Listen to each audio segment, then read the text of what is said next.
तेजस्विनी अपने भाई से फ़ोन पर बात करने के बाद रूम में सोने के लिए जा ही रही थी कि तभी किसी ने अचानक उसके हाथ को पकड़कर अपनी तरफ खींचते हुए उसे एक रूम में ले गया और रूम को लॉक कर उसे डोर से सटाकर उसके नरम मुलायम होठों पर अपने तपते सख्त होठों को रख उसे किस करने लगा। ये सब इतना जल्दी हुआ कि तेजस्विनी को संभलने का मौका ही नहीं मिला। जब तेजस्विनी ने उस इंसान की तरफ देखा तो उसकी आंखें हैरानी से फैल गईं। वो अपने एक हाथ को उस इंसान के सीने पर उसे खुद से दूर करने लगी, पर उस इंसान को हिला भी नहीं पाई। कुछ देर बाद जब तेजस्विनी को सांस लेने में प्रॉब्लम होने लगी, तब जाकर उस इंसान ने तेजस्विनी के होठों को आज़ाद किया। अब दोनों ही गहरी गहरी सांसें ले रहे थे। आप यहाँ आप यहाँ मुझे लेकर क्यों आए? छोड़िए मुझे। तेजस्विनी ने अपनी सांसों को कंट्रोल करते हुए सामने खड़े इंसान की तरफ देखकर हकलाते हुए कहा, फिर खुद को उससे छुड़ाने लगी। तुम्हें क्या लगता है तुम मुझसे यानी कि राजवीर खुराना से खुद को छुड़ा पाओगी? तुम क्या मुझसे अब बच पाओगी? राजवीर ने तेजस्विनी को खुद के और करीब करते हुए अपनी कोल्ड वॉइस में कहा। देखिए प्लीज़, उस रात जो भी हुआ उसके लिए मैंने आपसे पहले ही माफ़ी मांग ली है। अब प्लीज़ आप मुझे परेशान मत करिए। तेजस्विनी ने राजवीर की तरफ देखकर उससे रिक्वेस्ट करते हुए कहा। और तुम्हें क्या लगता है मैं तुम्हारी बात मान जाऊंगा? राजवीर ने तेजस्विनी की आंखों में देखते हुए उससे कहा। देखिए, अगर आप नहीं माने तो मैं जीजू से जाकर आपकी कंप्लेंट कर दूंगी। तेजस्विनी ने राजवीर को धमकी देने के अंदाज में कहा। और क्या बताओगी कि उस रात क्या किया था तुमने, और फिर मैंने क्या किया, ये सब बताओगी? कोई नहीं, चलो अभी चलकर साथ में बताते हैं। राजवीर ने तेजस्विनी को सब याद दिलाते हुए कहा, फिर उसके हाथ को पकड़कर चलने को कहा। ठीक है, मैं नहीं बताऊंगी कुछ भी, पर आप क्या चाहते हो मुझसे? तेजस्विनी ने राजवीर को रोकते हुए उदास होकर कहा। यही कि तुम मेरी बन जाओ, हमेशा हमेशा के लिए। राजवीर ने अपने मन की बात तेजस्विनी के सामने रख दी। तेजस्विनी राजवीर की बात सुन आंखें फाड़े उसकी तरफ गुस्से से देखने लगी। राजवीर तेजस्विनी का जवाब सुने बगैर उसकी कमर को पकड़ अपनी तरफ किया और तुरंत उसके होठों को अपने होठों से ब्लॉक कर दिया। रुद्र का रूम। परी बेड पर उदास होकर बैठी थी कि तभी रुद्र वॉशरूम से सावर लेकर बाहर आया। परी ने एक बार रुद्र की तरफ देखा, फिर वापस से वैसे ही मुंह बनाकर बैठ गई। रुद्र ने परी की आंखों में नमी देखी तो तुरंत उसके पास गया और उसके पास बेड पर बैठकर उसकी तरफ प्यार से देखने लगा। क्या हुआ एंजल, तुम अभी भी सबके बारे में सोचकर उदास हो? रुद्र ने परी के छोटे से मासूम चेहरे को अपने दोनों हाथों से लेकर प्यार से कहा। हाँ, मुझे आज छोटी से मिलकर सबकी और भी ज़्यादा याद आने लगी है। परी ने रोते हुए रुद्र से कहा। तुम ऐसे मत रो, हम बहुत जल्द सबसे मिलेंगे। रुद्र ने परी को अपने सीने से लगाते हुए कहा, फिर प्यार से उसके बालों को सहलाने लगा। सच्ची? हम जल्दी ही मिलने चलेंगे? परी ने खुश होकर अपनी चमकती हुई आंखों के साथ रुद्र की तरफ देखकर कहा। हाँ, रुद्र ने एक गहरी सांस लेते हुए बस एक वर्ड में जवाब दिया।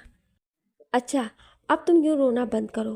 पता है, जब तुम रोती हो तो तुम्हारा पूरा चेहरा लाल टमाटर जैसे हो जाते हैं और तुम बिल्कुल बदरिया लगने लगती हो। रुद्र ने परी को चिढ़ाते हुए उसके नाक पर टैप करते हुए कहा। क्या मैं आपको बदरिया लगती हूँ? मेरे नाक टमाटर जैसे लाल हो जाते हैं? फिर टमाटर को तो खाया जाता है, तो कल को आप कहेंगे कि आपको ये टमाटर खाना है। हम सही बोले ना? परी ने गुस्से से अपने छोटे छोटे हाथों की मुट्ठी बनाकर रुद्र के सीने पर मारते हुए कहा। मुझे तो सिर्फ तुम्हारे ये लाल टमाटर नाक नहीं, बल्कि तुम्हें पूरा का पूरा खाने का मन करता है। रुद्र ने परी के दोनों हाथों को पकड़ते हुए अपने मदहोश कर देने वाले आवाज में परी से कहा। ये सुनते ही परी को अपने अंदर एक गुदगुदी सा महसूस हुआ। रुद्र तुरंत परी को खींचा और उसके हल्के गुलाबी गालों को काट लिया। फिर जल्दी से परी को अपने साथ बेड पर लिटाकर उसे उसकी कमर से अच्छे से पकड़कर उसके सिर को अपने सीने पर रखकर सो गया। कुछ देर बाद परी भी रुद्र की बाहों में आराम से सो गई। शिवाय का बिला। कनक और शिवाय बिला पहुंचकर सीधे रूम में गए। कनक वॉशरूम में जाकर कपड़ा चेंज कर नाइट ड्रेस पहनकर बेड पर आकर लेट गई। 2 दिनों से शिवाय उससे बात नहीं कर रहा था। वो आज शिवाय को मनाने वाली थी। उसे शिवाय का उससे नाराज़ होना अच्छा नहीं लग रहा था। ये बात उसे भी नहीं पता था कि ऐसा क्यों है, पर फिर भी आज वो उसे मनाने वाली थी। कुछ देर बाद शिवाय चेंज कर वॉशरूम से आया तो वो कनक को बेड पर सोए देख धीरे धीरे बेड की तरफ बढ़ने लगा। सिवाय को बेड की तरफ आता देख कनक को अंदर ही अंदर बहुत खुशी हो रही थी। उसे लग रहा था कि अब सिवाय उससे कुछ तो बोलेगा, पर सिवाय बेड के पास आकर कनक के बगल में रखे पिलो को लेकर सोफे की तरफ सोने के लिए चला गया। सिवाय को ऐसा करते देख अब कनक को गुस्सा आने लगा। ये हार्टलेस इंसान बहुत बुरा है, एक बार भी मेरी तरफ देखा तक नहीं। मैं कब से इन्हें मनाने की कोशिश कर रही हूँ, पर नहीं, इनको तो अपने घमंड में रहना है। अब मैं भी इनसे बात नहीं करूँगी। कनक ने सिवाय पर गुस्सा करते हुए अपने मन में कहा, फिर ब्लैंकेट ओढ़कर गुस्से में बेड पर लेट गई। दूसरी तरफ सिवाय सोच रहा था कि कनक उसे मनाने आएगी, पर ऐसा कुछ नहीं हुआ, तो वो भी गुस्से में सो गया। कुछ देर बाद कनक अपने ब्लैंकेट को नीचे कर सिवाय की तरफ देखी तो सिवाय सोफे पर ही बहुत ही अजीब तरह से सोया था। उसकी हाइट काफ़ी बड़ी थी, जिस कारण उसके पैर सोफे से बाहर आ रहे थे, और टेढ़े सोने के कारण उसके बैक में भी सुबह तक पेन हो सकते हैं। कनक को यह सब सोच सिवाय के लिए बुरा फील हुआ। सुनिए सुनिए, क्या आप सो गए हैं या जग रहे हैं? कनक सिवाय के पास जाकर अपनी एक उंगली से उसके हाथ पर पोक करते हुए उससे पूछा। नहीं, मैं जग नहीं रहा हूँ, सो गया हूँ, तुम भी जाकर सो जाओ। सिवाय ने उसी तरह अपनी आंख बंद किए हुए कहा। अच्छा, आप सो गए? हे भगवान, अब क्या करूँ मैं? ये तो बोल रहे हैं कि सो गए हैं। कनक ने सिवाय की बात सुन खुद के सिर को खुश सहलाते हुए कहा, फिर बेड पर वापस से जाकर सो गई। ओफो, ये लड़की कितनी पागल है। इसको ये भी नहीं पता कि जब मैं बोल रहा हूँ तो इसका मतलब मैं जग रहा हूँ, और मुझे भी पूरी दुनिया में इसी से प्यार करना था। सिवाय खुद के सिर पर मारते हुए मन में कहा। करीब आधे घंटे बाद सिवाय को जब लगा कि कनक सो गई है तो वो धीरे से सोफे पर से उठकर बेड पर गया और दूसरे साइड लेटकर कनक को उसके बैग से पकड़कर अपने सिर को उसके कंधे में छुपाकर आराम से सो गया। सिवाय के ऐसा करने पर नींद में ही कनक के चेहरे पर एक स्माइल आ गई। एक बड़े से कमरे में एक लड़का दीवार पर लगी खूबसूरत लड़की की तस्वीर को अपने हवस भरी नज़रों से एकटक देखे जा रहा था। इस वक्त उसके हाथ में एक शराब की बोतल थी और शराब की बहुत सी खाली बोतल जमीन पर बिखरे पड़े हुए थे। आखिर कितना तड़पाओगी बेबी डॉल? अब और ये दूरी बर्दाश्त नहीं हो रही है। तुम्हें छूने का, तुम्हें अपना बनाने का बहुत मन कर रहा है। वो आदमी दीवार पर लगी उस खूबसूरत लड़की की फोटो को देखकर नशे में अपनी लड़खड़ाती हुई जुबान में कहा। तभी उस लड़के के मोबाइल पर एक मैसेज का नोटिफिकेशन आया। ओह, रुद्र सिंह राठौर, तुम हो जो मेरी बेबी डॉल को मुझसे बार बार दूर कर रहे हो। उस लड़के ने मैसेज में एक फ़ोटो को देखते हुए कहा। अब तो आप लोग समझ ही गए होंगे कि वो लड़की कौन है। हाँ, वो लड़की कोई और नहीं, हमारी परी है। और जो फ़ोटो उस लड़के के मोबाइल में आया है, ये तब की फ़ोटो थी जब रुद्र परी को उसके कॉलेज से अपनी गोद में उठाकर घर ले जा रहा था। रुद्र सिंह राठौर, तुम कभी भी मेरी बेबी डॉल को मुझसे दूर नहीं रख सकते। तुम कभी भी मुझसे जीत नहीं सकते। लगता है तुम्हें 20 साल पहले का सब याद दिलाना होगा। एक बार फिर से इतिहास दोहराया जाएगा और इस बार भी तुम्हारी हार होगी। उस लड़के ने गुस्से से अपने दांत पीसते हुए रुद्र की फोटो को देखकर खुद में बोला, फिर ये कहकर तेज तेज किसी शैतान की तरह हंसने लगा। अगली सुबह रुद्र के हमेशा की तरह आज भी उसकी नींद सुबह के 5 बजे ही खुल गई। उठते ही रुद्र की नज़र अपने बगल में आराम से सो रही अपनी एंजल पर गई। परी सोते हुए किसी खरगोश के बच्चे की तरह लग रही थी। रुद्र अपनी परी को प्यार भरी नज़रों से देखता है, फिर उसके सिर को प्यार से चूमकर एक्सरसाइज करने के लिए रूम से बाहर चला जाता है। करीब 1 घंटे बाद रुद्र वापस रूम में आकर उसी से वॉशरूम में शावर लेने के लिए चला जाता है। आधे घंटे बाद रुद्र वॉशरूम से बाहर आता है। इस वक्त रुद्र फॉर्मल कपड़ों में था क्योंकि आज संडे था और आज सभी की छुट्टी थी। रुद्र परी के पास बेड पर जाकर उसके बगल में लेट गया, फिर उसके मासूम से चेहरे को बहुत ही प्यार से निहारने लगता है। रुद्र की नज़र परी की सॉफ्ट होठों को देखकर उसे अपने होठों से छूने का मन करने लगा। तो जैसे ही वो परी की होठों की तरफ बढ़कर उसके होठों को अपने होठों से छूने वाला होता है, वैसे ही रुद्र का मोबाइल बजने लगता है। पहले तो रुद्र उसे इग्नोर करना चाहा, पर बार बार बजने से रुद्र ने सोचा कि कहीं परी की नींद ना खराब हो जाए, तो वो अपना मोबाइल लेकर जल्दी से बालकनी में चला जाता है। बालकनी में जाकर रुद्र अपना मोबाइल चेक करता है तो कॉल उसके मेंशन से उसकी दादी का आ रहा था। वो जल्दी से कॉल पिक कर लेता है। हेलो जी दादी, कैसी हैं आप? रुद्र कॉल पिक करते ही अपनी दादी से बोला। परी, मेरी बच्ची के साथ इतना बड़ा हादसा होते होते रह गया और तुम मुझे बताना भी जरूरी नहीं समझे? रुथ की दादी ने रुथ की बात को पूरी तरह इग्नोर कर उसे डांटते हुए बोली। दादी, वो मैं बताने वाला था आपको। रुथ दादी को शांत कराने की कोशिश करते हुए इतना ही बोल पाया। क्या बताने वाले थे आप? हाँ बोलो, क्या बताने वाले थे? वो तो हमें मेरे प्यारे पोते आदि ने सब बताया। नहीं तो आप तो हमें कुछ बताने वाले नहीं थे, दादी ने रुथ को फिर से डांटते हुए बोली। आदि का नाम सुनते ही रुद्र मन ही मन आदि को कोसने लगा। अगर अभी आदि उसके सामने आ जाता तो रुद्र उसे बिल्कुल भी नहीं छोड़ता। अच्छा, अब कैसी है मेरी बच्ची? ठीक तो है ना? दादी ने परी की चिंता करते हुए थोड़ा शांत भाव से पूछी। जी दादी, आपकी बच्ची बिल्कुल ठीक है, आप फिक्र मत कीजिए, रुद्र ने दादी के सवालों का जवाब देते हुए कहा। कैसे फिक्र ना करें? जब तक वो आपके साथ है तो फिक्र करना ही पड़ेगा मुझे, दादी ने रुद्र से नाराज होते हुए कहा। अच्छा ऐसा करो, आज आप सभी यहाँ मेंशन आ जाओ, दादी ने रुद्र को लगभग ऑर्डर देते हुए कहा। ठीक है दादी, हम आज दोपहर तक आते हैं आपसे मिलने, रुद्र ने दादी की बात मानते हुए धीरे से कहा। अच्छा, सबसे ज़रूरी बात, वैसे मेरी फूल जैसी बच्ची के साथ जिसने भी बुरा करने की कोशिश की है, ये पता चल पाया कि नहीं? दादी ने रुद्र की कॉल कट करने से पहले ही उससे सवाल किया। रुद्र ने कुछ नहीं कहा, वो चुप ही रहा। तो दादी उसके कुछ ना बोलने का मतलब सब समझ गई। आपके दादाजी बिल्कुल सही कहते हैं कि आप एक नंबर के नालायक हो, किसी काम के भी नहीं हो, एक काम भी पूरा नहीं कर पाते हो, दादी रुथ के कुछ ना बोलने पर उसे डांटते हुए बोली।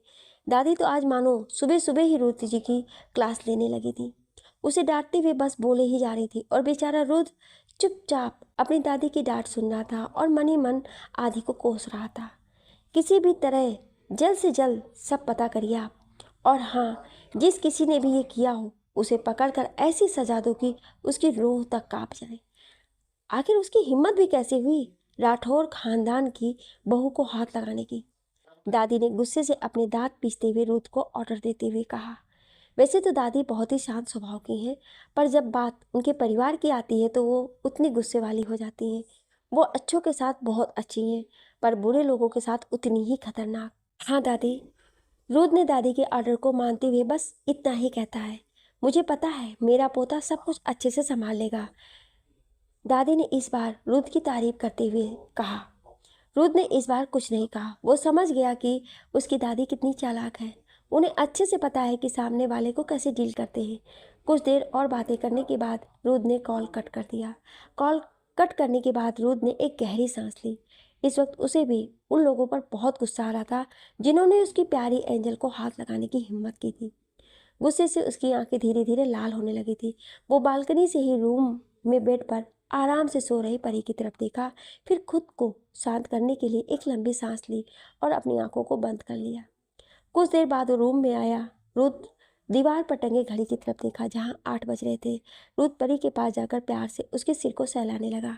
उठ जाओ एंजल, अब काफ़ी सुबह हो गई है, रुद्र प्यार से परी को जगाते हुए बोला।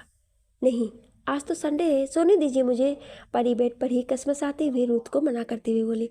उठ जाओ एंजल, हमें मेंशन भी जाना है, दादी ने हमें बुलाया है। रुथ परी के कानों के पास जाकर अपनी गर्म सांसों को छोड़ते हुए बहुत ही प्यार से परी से कहा। क्या, दादी ने बुलाया है? परी ने रुथ की बात सुन तुरंत उठकर बैठते हुए अपनी आंखों में चमक के साथ कहा। हाँ। परी के अचानक ऐसे उठने पर रुद्र हैरान होकर उसकी तरफ देखते हुए सिर्फ इतना ही कह पाया। तो ठीक है, मैं फिर जल्दी से तैयार हो जाती हूँ, आज मैं दादी से छुट्टी को भी मिलवाऊंगी। परी खुश होकर रुथ की गालों पर किस करते हुए जल्दी से बेड से उठते हुए कहा और फिर तुरंत जल्दी से वॉशरूम में चली गई। रुथ बस हैरान परी को वहाँ से जाते हुए देख रहा था। अचानक उसके हाथ अपने गाल पर गए जहाँ परी ने उसे अभी किस किया था। उसके चेहरे पर एक बड़ी सी स्माइल आ गई। पागल लड़की, एक दिन मुझे ये सच में मार ही डालेगी, रुद्र अपने गालों पर हाथ रखे हुए खुद में बोला। रुद्र अपने गालों पर हाथ रखे हुए खुद में बोला। कुछ देर बाद सभी डाइनिंग टेबल पर नाश्ता करने के लिए आ गए। जहाँ तेजस्विनी थोड़ी थकी हुई लग रही थी, वहीं राजवीर का चेहरा खुशी से चमक रहा था। परी ने तेजस्विनी को बहुत ही ध्यान से देखा। छोटी, क्या तुझे रात में अच्छे से नींद नहीं आई? परी ने तेजस्विनी के थके हुए चेहरे को देखते हुए उससे पूछा। भाभी, मुझे लगता है आपकी सिस्टर को रात में यहाँ के मच्छरों ने सोने नहीं दिया है। लगता है मच्छरों को आपकी सिस्टर का खून कुछ ज़्यादा ही मीठा लगा। तेजस्विनी के कुछ बोलने से पहले ही आदि तुरंत बोल पड़ा। जी नहीं, ऐसी कोई बात नहीं है, समझे तुम? और हाँ दी, वो तो आप तो जानते ही हो कि नई जगह पर मुझे जल्दी नींद नहीं आती है, इसलिए लेट रात में मुझे नींद आई है। तेजस्विनी आदि की बात को काटते हुए परी से कहा, अच्छा ऐसा है तो ये आपके गाल पर जो रेड निशान है वो किस चीज़ का है? आदि ने तेजस्विनी के गले पर बने लव बाइट के निशान को देखकर उसे अपनी भौहें उचकाते हुए पूछा। परी भी रूथ की बात सुन तेजस्विनी की तरफ अपनी शक भरी निगाहों से देखने लगी। वो ये तो एक बड़ा सा कीड़ा मेरे रूम में घुस गया था, वही काट लिया है। तेजस्विनी ने एक नज़र राजीव की तरफ गुस्से से देखकर अपने दांत पीसते हुए परी से अखलाते हुए कहा। आदि अपनी सीट से उठते हुए तेजस्विनी के गले पर बने निशान को गौर से देखने के लिए उसकी तरफ झुका। ये क्या करने की कोशिश कर रहे हो तुम? तेजस्विनी आदि को खुद की तरफ झुकते हुए देखकर उससे गुस्से से उसे दूर करते हुए पूछी। अरे यार, मैं तो ये देख रहा था कि आखिर कौन सा कीड़ा है जिसके दांत इतने बड़े हैं, जिस कारण तुम्हारे गले पर इतना बड़ा निशान बन गया। आदि ने तेजस्विनी को समझाते हुए कहा। आह बंदर कहेंगे, कहाँ फंस गई मैं। तेजस्विनी गुस्से से अपनी मुट्ठी बांधे हुए अपने मन ही मन में कहा। राजवीर को तेजस्विनी की हालत देख अंदर ही अंदर बहुत हंसी आ रही थी। वहीं तेजस्विनी राजवीर को गुस्से से अपनी लाल आंखों से घूर रही थी। वहां डाइनिंग टेबल पर किसी ने भी ये नोटिस नहीं किया कि राजवीर और तेजस्विनी के बीच कुछ चल रहा है, पर वहीं कोई था जो सब समझ गया था। किसी की तेज नजरों ने सब कुछ देख और समझ लिया था। राठौर मेंशन हॉल में दादी और दादाजी बैठकर बातें कर रहे थे, पर दादी जी की नज़र बार बार मेन डोर की तरफ ही जा रहा था, जैसे वो किसी के आने का बेसब्री से इंतजार कर रही हूँ। अरे भगवान, अगर तुम नहीं भी देखोगी तब भी वो लोग रास्ता नहीं भूलेंगे, और तुम्हारे बार बार ऐसे देखने से वो सब जल्दी तो नहीं आ जाएंगे। दादाजी ने दादी जी को बार बार डोर की तरफ देखता पाकर उनसे कहा। अच्छा जी, सच में मुझे तो पता ही नहीं था। अच्छा हुआ जो मुझे आपने बता दिया, बहुत बहुत धन्यवाद आपके ज्ञान के लिए। दादी जी ने दादाजी को ताना मारते हुए कहा। दादी जी और दादाजी में अक्सर ही ऐसे छोटे मोटे नोकझोंक होते रहते हैं, और आज भी उन लोगों में वापस से बहस शुरू हो गई थी।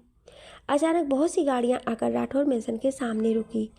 उन सारी गाड़ियों के बीच में जो एक सबसे बड़ी गाड़ी थी, उस गाड़ी में रुद्र और परी बैठे थे। गार्ड जल्दी से दौड़कर आया और रुद्र के सामने वाला डोर ओपन किया। गार्ड के डोर ओपन करने पर रुद्र कार से बाहर आया। फिर रुद्र परी के सामने अपना एक हाथ आगे किया तो परी भी रुद्र के हाथ को पकड़कर बाहर आ गई। रुद्र के पीछे वाली कार में से राजवीर और तेजस्विनी बाहर आए। बाहर आने पर तेजस्विनी राजवीर को घूर कर देख रही थी, और वहीं राजवीर के चेहरे पर एक डेविल स्माइल थी। रुद्र परी को अपने साथ लेकर मेंशन के अंदर चला गया, और उन्हें उनके पीछे पीछे राजवीर और तेजस्विनी भी अंदर आ गए। दादी जी, दादाजी, मैं आ गई, आप सब कैसे हो? परी अंदर पहुंचते ही रुद्र का हाथ छोड़ हॉल में बैठे दादाजी और दादी जी की तरफ देखकर उनसे बोली और भागकर उनके पास चली गई। अरे मेरी बच्ची आ गई, कैसी है तू? दादी जी ने प्यार से परी के सिर पर अपने हाथ को फेरते हुए पूछा। दादी जी परी को बड़ी ध्यान से देख रही थी कि कहीं उसको चोट तो नहीं आई। अरे दादी, मैं बिल्कुल ठीक हूँ, मुझे कहीं कोई भी चोट नहीं आई है, परी ने खुश होकर दादी जी के गले लगते हुए कहा। वो दादाजी के पास गई तो दादाजी ने भी अपने हाथ परी के सर पर रख उसको प्यार से सहलाया। रुद्र दूर से खड़ा होकर सब कुछ बस देखे जा रहा था कि कैसे परी यहाँ पहुँचते ही उसे पूरी तरह से भूल गई। राजवीर रुद्र की तरफ देखकर मुस्कुरा रहा था। रुद्र ने गुस्से से अपने हाथों की मुट्ठियां बना ली, इसलिए वो अपने रूम की तरफ चला गया। दादाजी, दादी जी, ये मेरी छोटी बहन तेजस्विनी है। परी ने अपनी बहन को दादाजी और दादी जी से मिलाते हुए कहा। तेजस्विनी ने दादाजी और दादी जी को प्रणाम किया। दादाजी, दादी जी तेजस्विनी को मुस्कुराकर उसके सर पर हाथ रखते हैं। राजवीर वहीं रखे सोफे पर जाकर बैठ जाता है। ये मेरा छोटा पोता आदि कहाँ है, दिखाई नहीं दे रहा है? दादी जी ने चारों तरफ अपनी नज़र घुमाकर देखते हुए पूछा। वो दादी जी, आदि को ना अचानक ऑफिस के काम से जाना पड़ गया है, वरना वो भी हमारे साथ ही आने वाला था। परी ने मासूम सी शक्ल बनाकर दादी जी को देखते हुए कहा। कोई बात नहीं बेटा, उससे मैं बाद में मिल लूँगी। दादी जी ने परी के गालों को सहलाते हुए प्यार से कहा। फिर सभी बैठकर बातें करने लगे। राठौर इंडस्ट्रीज आदि अपने केबिन में परेशान सा बैठा था, और उसके टेबल पर चारों तरफ फाइलों के ढेर लगे हुए थे। आदि के सामने रूथ का असिस्टेंट ओजस बेचारा सा मुंह बनाकर खड़ा हुआ आदि को ही देखे जा रहा था।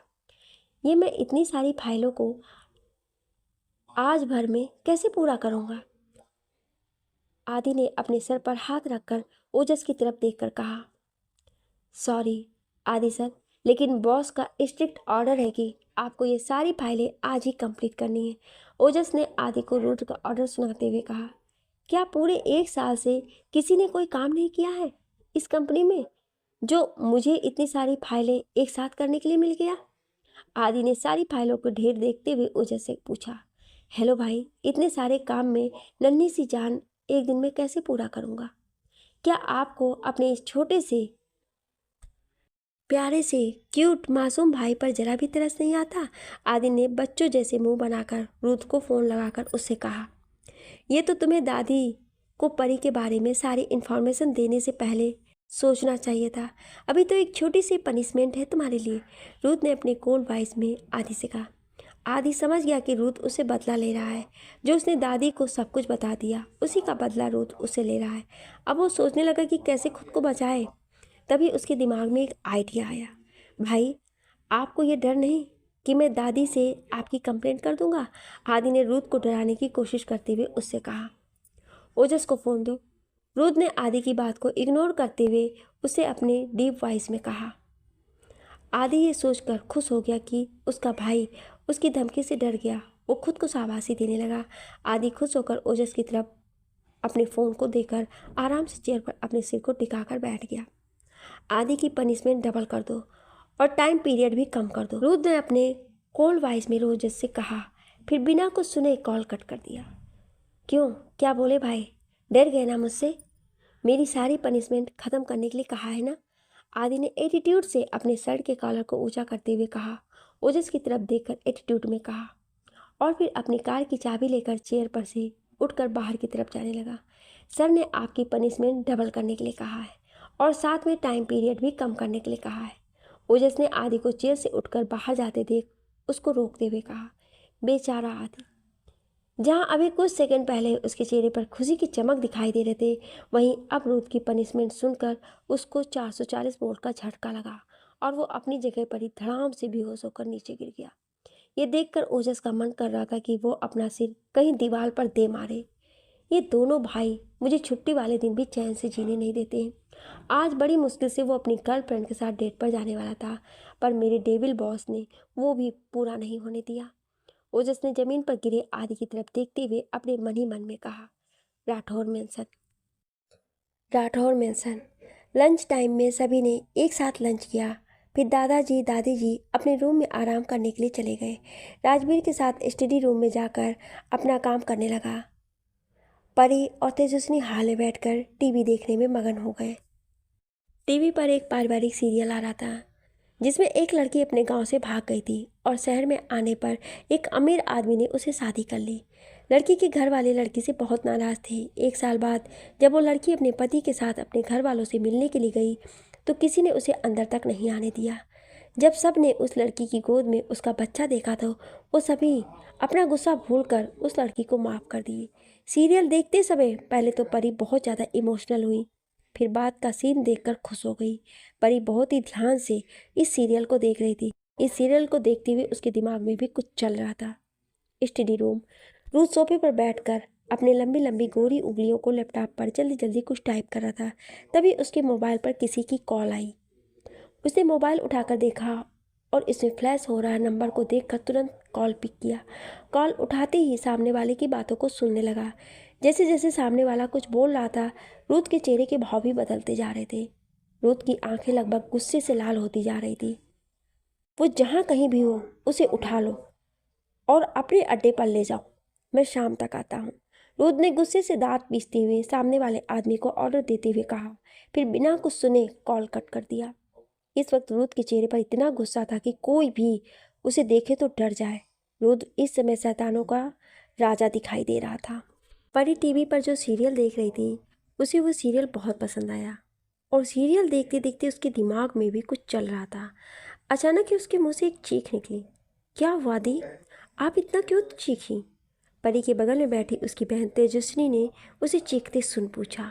छोटी, मैं ना सीरियल देखने में इतना खो गई थी कि मैं गलती से चिप्स की जगह अपनी उंगली को मुंह में डाल उसे तेज से काट लिया। परी ने तेजस्विनी की तरफ देख अपने मुंह का पाउट बनाते हुए उससे कहा, ओहो दीदी, आपकी ये आदत अभी भी नहीं छूटी। तेजस्विनी ने परी की तरफ देखकर उसके सिर को टैप करते हुए कहा, कोई नहीं दी, जीजू का प्यार आपकी इस आदत को जल्द ही सुधार देगा। तेजस्विनी ने परी को चिढ़ाते हुए आगे कहा, वैसे दी, मुझे तो अब जीजू के लिए डर लग रहा है। तेजस्विनी ने कुछ सोचते हुए परी से कहा, क्यों क्यों तू अपने जीजू के लिए क्यों डर रही है? परी ने अपनी भवें उचकाकर तेजस्विनी से पूछा, इस बात का डर कि कहीं आप किसी दिन जीजू को ना काट लें, या फिर आप जीजू को काट चुकी हैं। तेजस्विनी ने अपने गाल पर अपना एक हाथ रखकर परी की तरफ देखकर कहा, अरे कहाँ, मैंने उन्हें कभी नहीं काटा, उल्टा वही मुझे कई बार काटे हैं। परी ने मासूम सी शक्ल बनाकर तेजस्विनी से कहा। तेजस्विनी तो भौचक्की से परी को ही देखे जा रही थी। वहीं थोड़ी दूर पर सीढ़ियों से नीचे आ रहा रूथ परी की बातें सुन अपनी जगह पर ही रुक गया और उसके साथ में खड़ा राजवीर रूथ को देखकर बस मुस्कुराए जा रहा था, जिस पर रूथ ने उसे घूर कर देखा, फिर बिना कुछ कहे हॉल से होते हुए बाहर जाने लगा। आप कहीं जा रहे हैं क्या? वो मुझे ना आपसे एक बहुत ही ज़रूरी बात करनी है। रूथ को जाता देख परी रूथ के सामने खड़े होकर बहुत ही प्यार से उससे बोली, हाँ मुझे कुछ ज़रूरी काम है, मैं जल्दी वापस आ जाऊँगा। रूथ ने भी प्यार से परी की आंखों में देखते हुए उससे कहा, फिर उसके गाल को अपने एक हाथ से सहलाकर वहाँ से बाहर की तरफ चला गया। रूथ अपनी रोल्स रॉयस लेकर मेंशन से निकल जाता है। इस वक्त रूथ खुद ड्राइव कर रहा था। उसकी कार स्पीड से रोड पर चल रही थी। इस समय रूथ के चेहरे पर कोई एक्सप्रेशन नहीं था। उसके चेहरे को देखकर कोई भी नहीं बता सकता था कि उसके माइंड में क्या चल रहा है। वो बिल्कुल शांति से ड्राइव कर रहा था। करीब 1 घंटे बाद रूथ जंगल के बीचों बीच अपने बनाए हुए प्लेस पर पहुंचा। वहां अंदर एक कमरे में एक लड़के को रस्सी से बांधकर उल्टा लटकाया गया हुआ था। उस लड़के के शर्ट को उसके शरीर से अलग कर दिया गया था। उस लड़के के दर्द से चिल्लाने की आवाज़ पूरे कमरे में गूंज रही थी, क्योंकि 2 लोग उसकी खुली पीठ पर डंडे मारे जा रहे थे। तभी उस लड़के के कानों में एक डरावनी आवाज़ पड़ी, क्यों, खातिरदारी में कोई कमी तो नहीं रह गई है ना? अगर कोई कमी हो तो बेझिझक मुझे बताओ, मैं अपने मेहमानों की सेवा में कोई कमी नहीं रखता हूँ। रूथ ने उस कमरे में एंटर होते हुए उस लड़के की तरफ बिना देखे कहा। रूथ की आवाज़ इतनी खतरनाक थी कि लोगों की रूह तक कांप जाए। उस लड़के को अपने कानों में रूथ की आवाज़ जैसे गरम गरम शीशे को पिघला कर डाला हो, ऐसा उस लड़के को महसूस हो रहा था। कौन कौन हो तुम? उस लड़के ने डरते हुए अपनी कांपती हुई आवाज़ में रूथ से पूछा।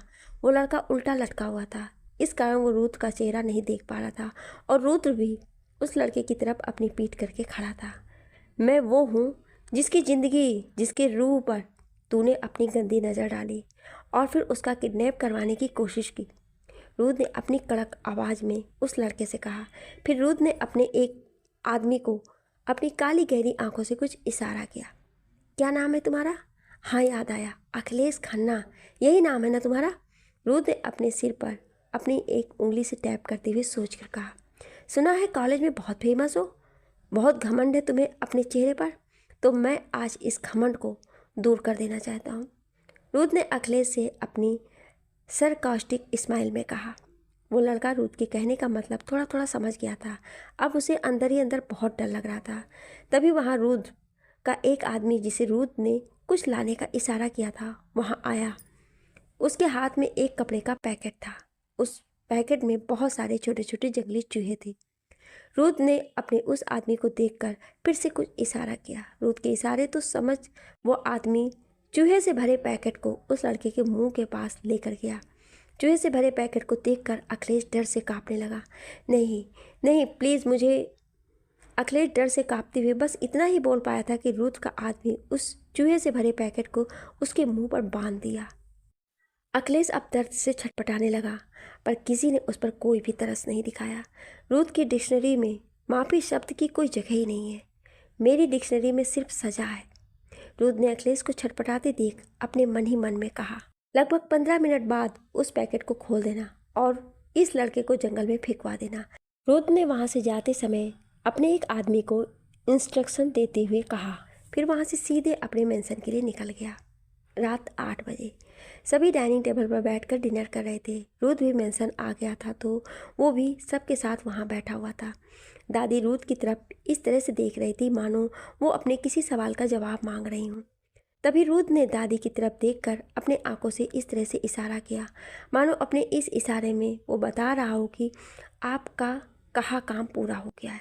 दादी रूथ के इशारे को समझ गई, फिर खुश होकर अपना डिनर करने लगी। डाइनिंग टेबल पर बैठा आदि ऐसे खाना खा रहा था मानो उसे कई दिनों से खाना नहीं मिला हो। परी और तेजस्विनी तो उसे आंखें फाड़े देखे जा रही थी। आदि, ये किस तरह से खाना खा रहे हो तुम? तुम्हें देखकर तो ऐसा लग रहा है जैसे तुमने कई दिनों से कुछ खाया ही ना हो।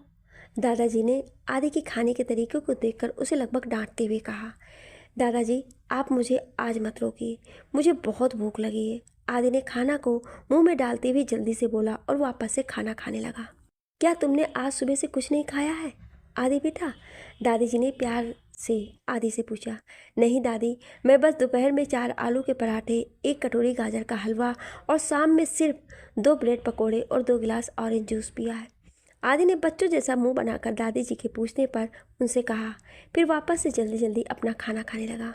और सुबह जो तुमने 1 कटोरा पोहा और 4 गुलाब जामुन खाए थे उसका क्या? राजवीर ने आदि की बात सुन तुरंत उससे कहा, राज भाई, अब आप मेरे खाने को नज़र लगाने लग गए। आप बहुत बदल गए हो। पहले आप हमेशा मेरा साइड लेते थे, आप भाई के साथ ज़्यादा मत रहा करो। आदि ने राजवीर की तरफ देखकर मुंह फुलाकर कहा। आदि की बात सुन रुत उसे घूर कर देखने लगा। और हाँ, वो जो सुबह मैंने खाया था वो तो बस थोड़ा सा नाश्ता था। उसके बदले आज भाई ने मुझसे ऑफिस में बहुत काम करवाए हैं। आदि ने रुत की शिकायत करते हुए सबसे कहा। अब दादी जी और दादाजी रूथ की तरफ घूर कर देखने लगे और वहीं आदि खाना खाते हुए अपने भाई की तरफ देखकर अपने दांत दिखा दिए। आदि ने रूथ की शिकायत सबसे करने लगा, जिससे दादी जी और दादाजी रूथ की तरफ घूर कर देखने लगे और वहीं आदि खाना खाते हुए अपने भाई की तरफ देखकर अपने दांत दिखा दिए। पूरे दिन ऑफिस के रेस्ट रूम में बेहोश होने का नाटक कर आराम करना एक बहुत थका देने वाला काम है। सही कहा ना मैंने? रूथ ने आदि की तरफ घूर कर देखते हुए उसे एक सरकास्टिक स्माइल देते हुए कहा। अभी तक जो लोग रूथ की तरफ घूर कर देख रहे थे अब सभी आदि की तरफ मुड़कर देखने लगे। आदि की तो अब सिट्टी पिट्टी गुम हो गई। रूथ की बात सुनकर वो जल्दी से अपने खाने से भरे प्लेट को उठाया और बिना किसी की तरफ देखे तुरंत वहां से अपने रूम की तरफ ऐसे भागा जैसे मानो उसके पीछे कोई कुत्ता पड़ा हो जो उसके खाने को छीन कर खुद खा जाएगा। वहीं डाइनिंग टेबल पर बैठे सभी लोग आंखें फाड़े बस आदि को भागते हुए देखे जा रहे थे, सिर्फ रूथ को छोड़कर, क्योंकि उसके लिए यह सब नॉर्मल था। वो चुपचाप अपना डिनर कर रहा था। कुछ देर बाद सभी ने रूथ की तरफ देखा तो वो चुपचाप डिनर कर रहा था, तो सब लोग भी चुपचाप अपना अपना डिनर करने लगे। डिनर फिनिश करने के बाद सभी अपने अपने रूम में सोने के लिए चले गए। राजवीर भी रूथ के घर ही रुकना चाहता था, पर राजवीर को उसके घर से अचानक फ़ोन आ गया। इस कारण उसे ना चाहते हुए भी अपने घर जाना पड़ा, वरना उसका प्लान तो कुछ और ही था। अब आप लोग तो समझ ही गए होंगे कि राजवीर का क्या प्लान रहा होगा। राजवीर के जाने की बात सुनकर ही तेजस्विनी की खुशी का ठिकाना नहीं था। अब आप लोग सोच रहे होंगे कि आखिर राजवीर और तेजस्विनी के बीच ऐसा क्या हुआ है जिस कारण तेजस्विनी राजवीर की सारी बातें चुपचाप मानती है। ये बात भी आप सबको जल्दी ही पता चलेगा। परी ने अपनी बहन तेजस्विनी को अपने बगल वाले रूम में रहने को कहा। परी का तो मन था कि वो आज अपनी बहन के साथ ही रहे और उससे ढेर सारी बातें करे, लेकिन उसे रूथ से कुछ ज़रूरी बात करनी थी तो वो उसके साथ नहीं रुकी। कुछ देर अपनी बहन से बात कर अपने रूम में चली गई। परी जब रूम में आई तो रूथ वहाँ नहीं था। रूथ अपने स्टडी रूम में बैठकर कुछ ज़रूरी काम कर रहा था। परी ने जल्दी से अपने नाइट ड्रेस को अपने कबर से लेकर सीधे वॉशरूम में चली गई।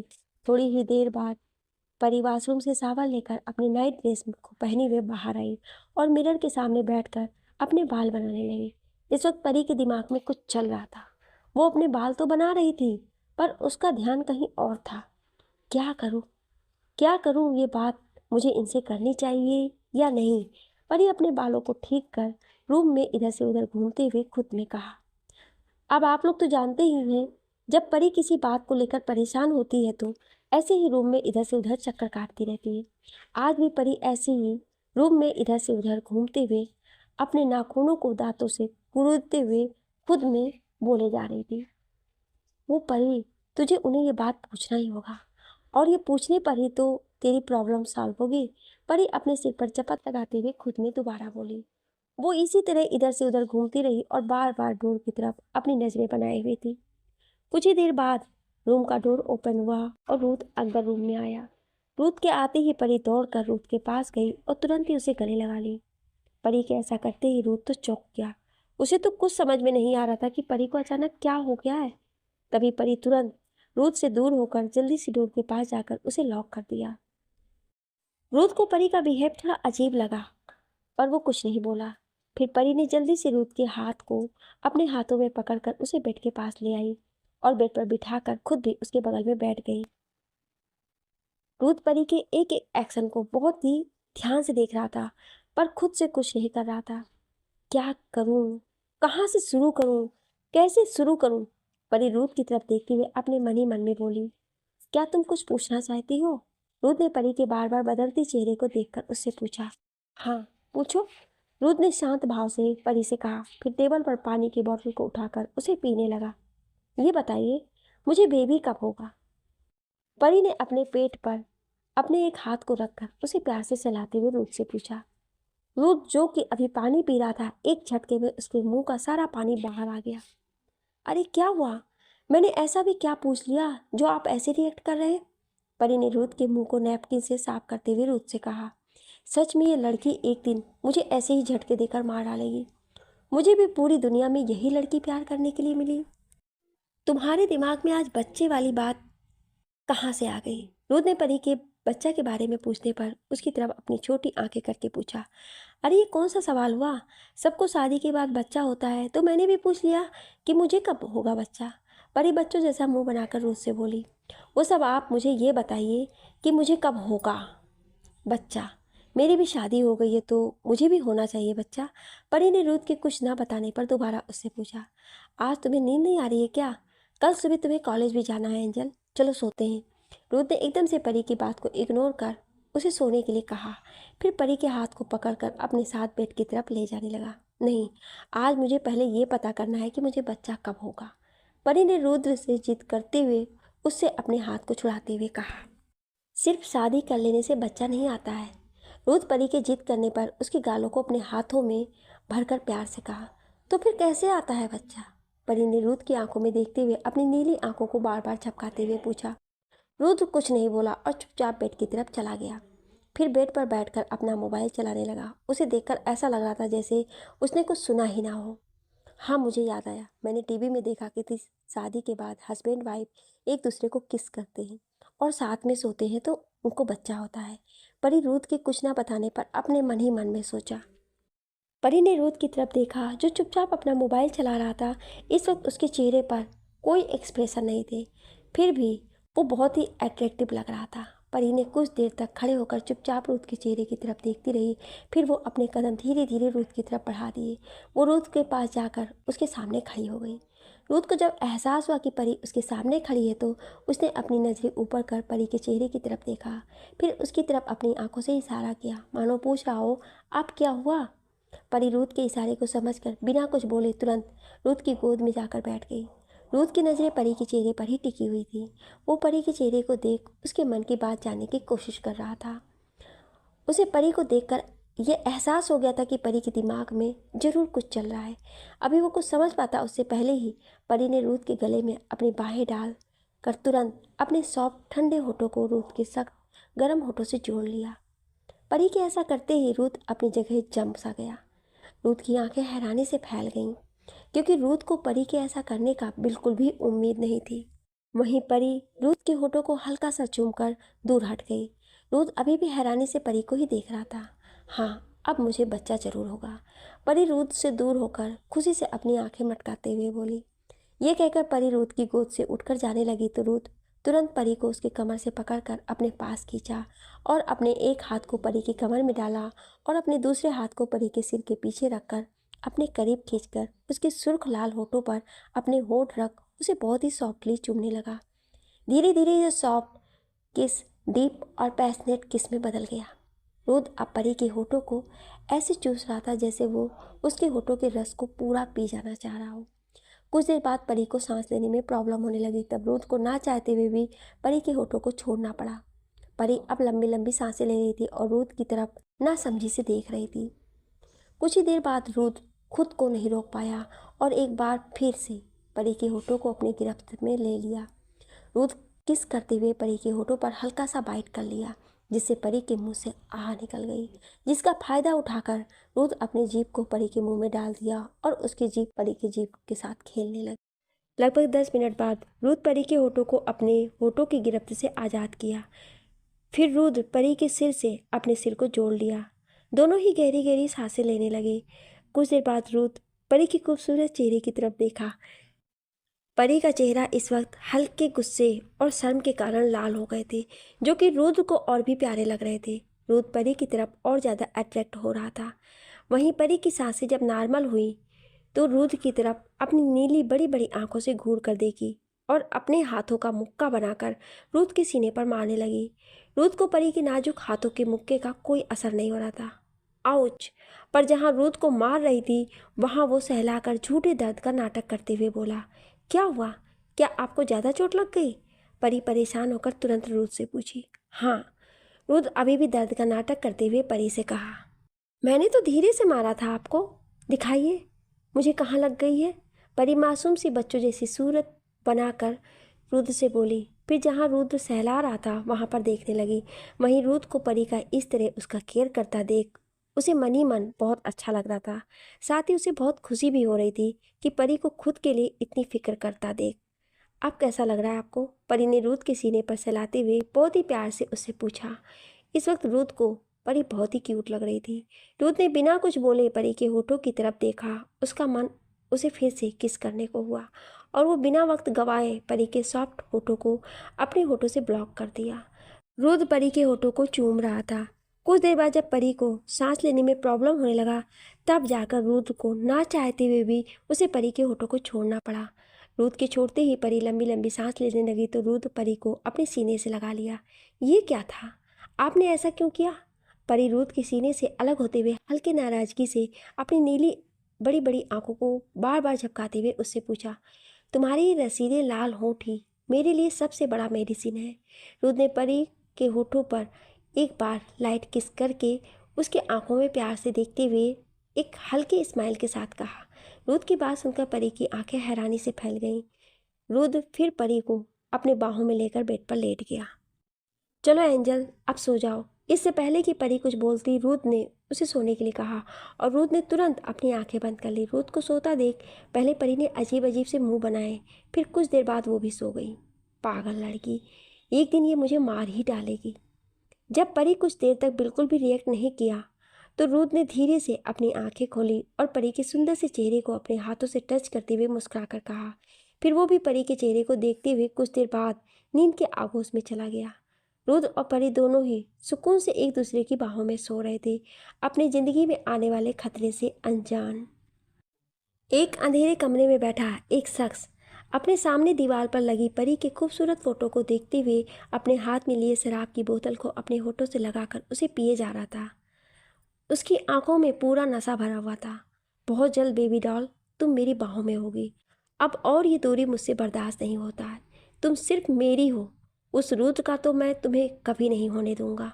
वो शख्स परी के फोटो को देखते हुए हल्के गुस्से से बोला, फिर कुछ सोचकर तेज तेज हंसने लगा।